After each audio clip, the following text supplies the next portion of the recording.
Hey everybody, it's your favoriteest podcast host in the world. Universe even. Okay, maybe not the metaverse. Yeah, I never plan on going there either. Anyway, it's Nightwatch N8. It's been a while since I had a little update. Today I just got my phone with me because I'm just doing a quick run down to the valley to pick up the mama. She had a little doctor's appointment and somebody else dropped her off. Now I'm going down to pick her up. That's what you do when you're when you honor thy father and mother, right? That's the idea. More and more so the older they get too. If you haven't noticed yet, you're old enough to notice. But yeah, so it's been a while since I had an update. I already said that, but man, things are changing and changing quick, aren't they? Like, it's getting harder and harder to keep up with the news lately, and that's probably part of the protocol. Keep everybody dazed and confused continually. Can't even, connect the dots fast enough. But yeah, I heard recently Dark Age Joe, as I call him, because he's going to bring in the Dark Ages. He's already warning that food shortages are a sure thing. They're coming.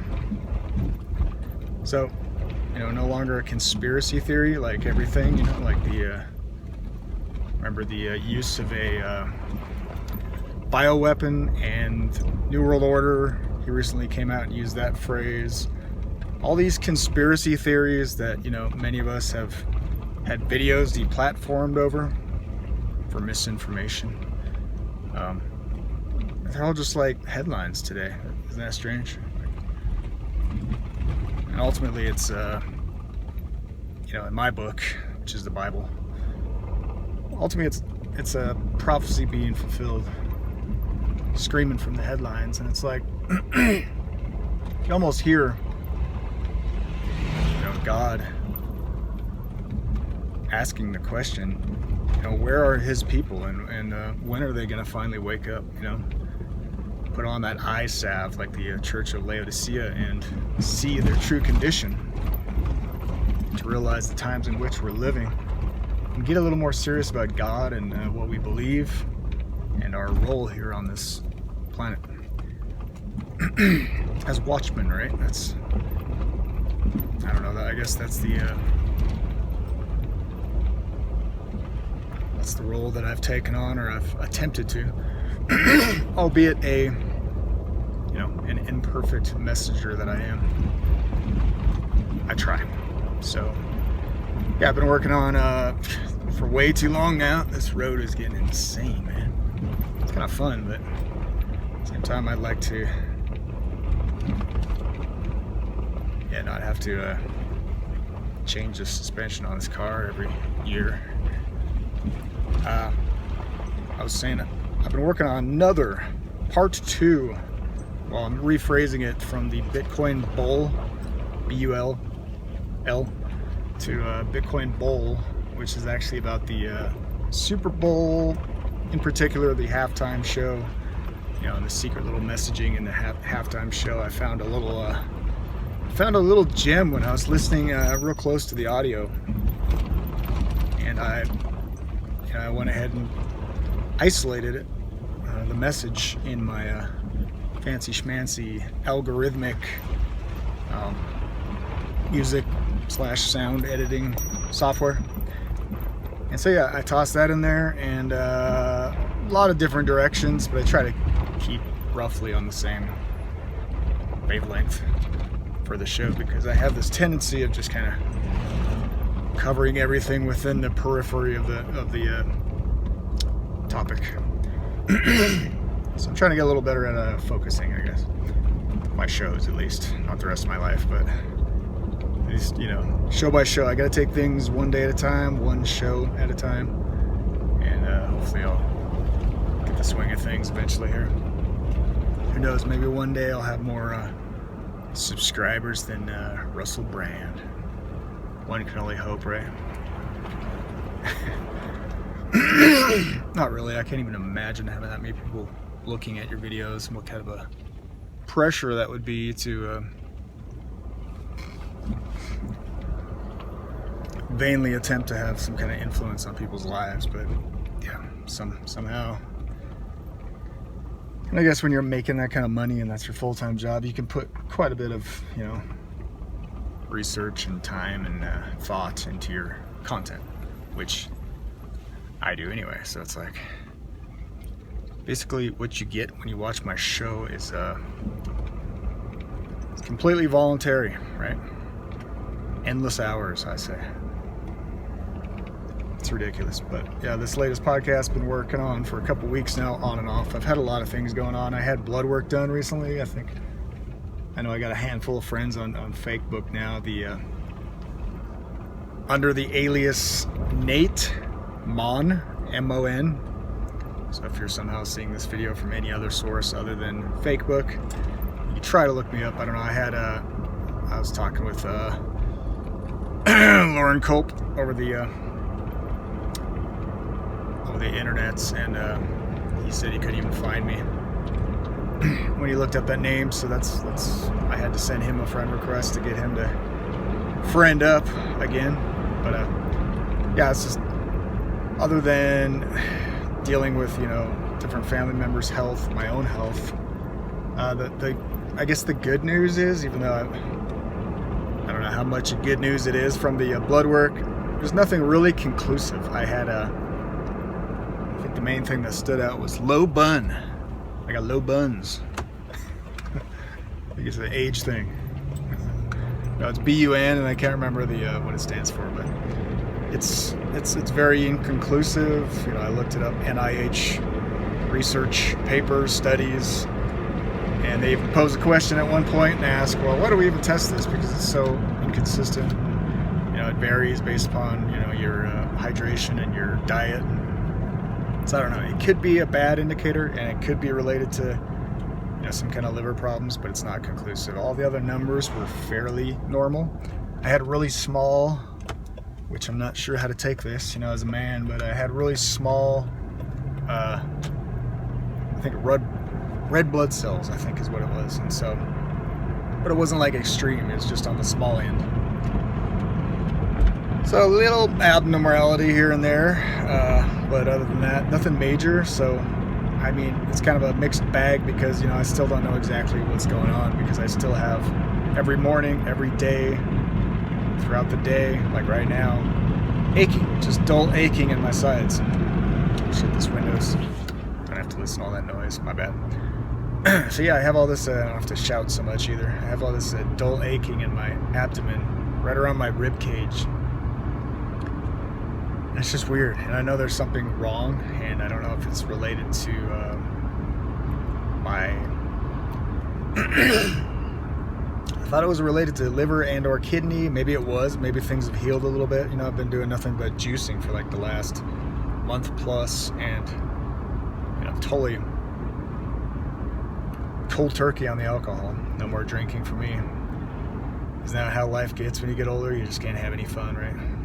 Nothing's fun anymore.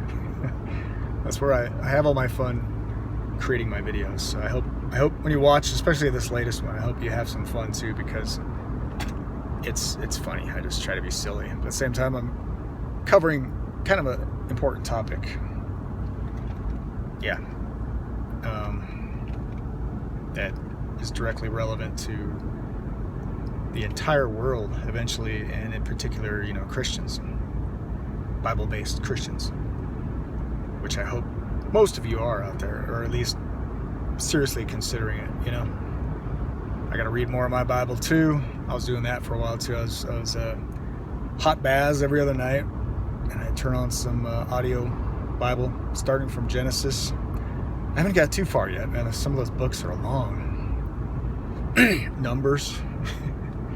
Yeah, they just go on and on and on. It's like, why do I need to know all this stuff? But at the same time, that's how meticulous the scribes were, about all the lineages and all the different tribes, and the, Reuben and all these different people. And it's amazing how massive an army the Hebrews had at one point.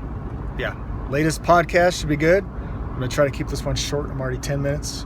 Otherwise, I'll just sit here rambling all the way to town, and I know most of you don't sit through all my videos, so that's both of our faults. I'll own up to it. Yes, I will. I try to put people in try to put myself in their shoes, and I'm like, yeah, I probably wouldn't sit through all that guy's half an hour rambling also. So, but yeah, the latest podcast you must watch. It will be lengthy. I'm trying to keep it within one show because otherwise it's going to be part 2A, and then there's going to be a part 2B, and it's just going to get confusing. But there's so much information around this topic that's fascinating to me and relevant, very relevant. And it's where they're pushing the world right now. The whole financial world is getting on board crypto. I mean, I just read an article that was it the finance dude, chief, whatever they call him in Russia, just recently made the statement, hey, other countries will accept Bitcoin for oil. I mean, what the hell is that, right? If you've been paying attention to this phenomenon, I mean, the Bitcoin craze just a few years ago was some obscure, fringe, painted as a grassroots type little niche. Yes, I have a cousin who invested in Bitcoin when it was at like $200, and I've never heard of him since. So, good work, cousin Dustin. Maybe someday you'll come back and acknowledge your immediate family members. Maybe buy me a couple coffees or something like that. Throw me a couple crumbs. But yeah, so how it's gone from that, just this obscure thing. Yeah, buy into Bitcoin, man, it's the future. It's like, yeah, right, bud. To the heads of Russia, now saying that they'll accept Bitcoin for oil from countries like China. That is insane how this thing has exploded. And again, why are they not cracking down if it's not part of the plan? And it very much is part of the plan the more you look into it. What's his name? Larry Fink, I think it is, head of BlackRock, also known as the fourth branch of government, I think they call it. He just, again, made a statement, bullish on crypto, says it's the future, says that these wars conveniently are accelerating development and,